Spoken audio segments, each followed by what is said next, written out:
Ahmedabad civil હોસ્પિટલમાં દર્દીઓના સગાવહાલાને રહેવા માટે ખાસ રેઇન બસેરાનું નિર્માણ. સિવિલ હોસ્પિટલમાં જ્યારે બહાર ગામથી દર્દી સારવાર માટે આવે છે ત્યારે તેમના સગાવહાલાઓને બહાર જ્યાં ત્યાં રહેવું પડતું હોય છે અને આશરો મળતો નથી. પરંતુ હવે ₹60 કરોડના ખર્ચે સિવિલ હોસ્પિટલમાં 1200 બેડ હોસ્પિટલની સામે જ આ 858 લોકો રહી શકે તેવું અદ્યતન સુવિધાવાળું રેઇન બસેરા બનાવવામાં આવ્યું છે. કુલ 8 માળની આ બિલ્ડિંગમાં A, B અને C એમ 3 ડોર્મેટરી બનાવવામાં આવી છે, જેમાં કુલ મળીને 858 લોકો રહી શકશે. દરેક વિંગમાં મહિલા અને પુરુષના 3 ટોયલેટ, લોકર, તિજોરી, ઠંડા પાણીના કુલર, ચેન્જિંગ રૂમ સહિતની વ્યવસ્થા કરવામાં આવી છે. આ સિવાય અહીંયા કુલ 4 લિફ્ટ, 300 માણસ જમી શકે તેવો dining hall, store room, utility area, kitchen, બહારના ભાગે ખુલ્લી બેઠક વ્યવસ્થા, ગ્રાઉન્ડ પર વેઇટિંગ એરિયા, સીસીટીવી સુરક્ષા, ફાયર સેફટી અને દરેક માળે ઇમરજન્સી એક્ઝિટ તથા 51 ટુ વ્હીલર અને 62 ફોર વ્હીલરની ક્ષમતાવાળું બેઝમેન્ટ પાર્કિંગ બનાવવામાં આવ્યું છે. બિલ્ડિંગના ગ્રાઉન્ડ ફ્લોર પર બહારના નીચેના ભાગે 10 દુકાનો બનાવવામાં આવી છે, જેમાંથી 2 દુકાનોનો ઉપયોગ ઇલેક્ટ્રિક રૂમ તરીકે કરવામાં આવશે અને બાકીની 8 દુકાનો આગામી સમયમાં ભાડા પેટે આપવામાં આવશે. સિવિલ હોસ્પિટલમાં દાખલ દર્દીના સગાવહાલાઓ આ રેન બસેરાનો વિનામૂલ્યે ઉપયોગ કરી શકશે.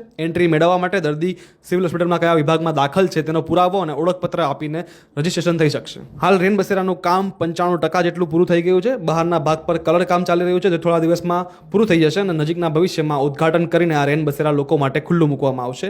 એટલે બહાર ગામથી આવતા દર્દીઓના સગાવહાલાઓને એક સારો એવો આશરો મળી જશે. Ground report, Ahmedabad media, powered by say solar, making solar energy easy for you.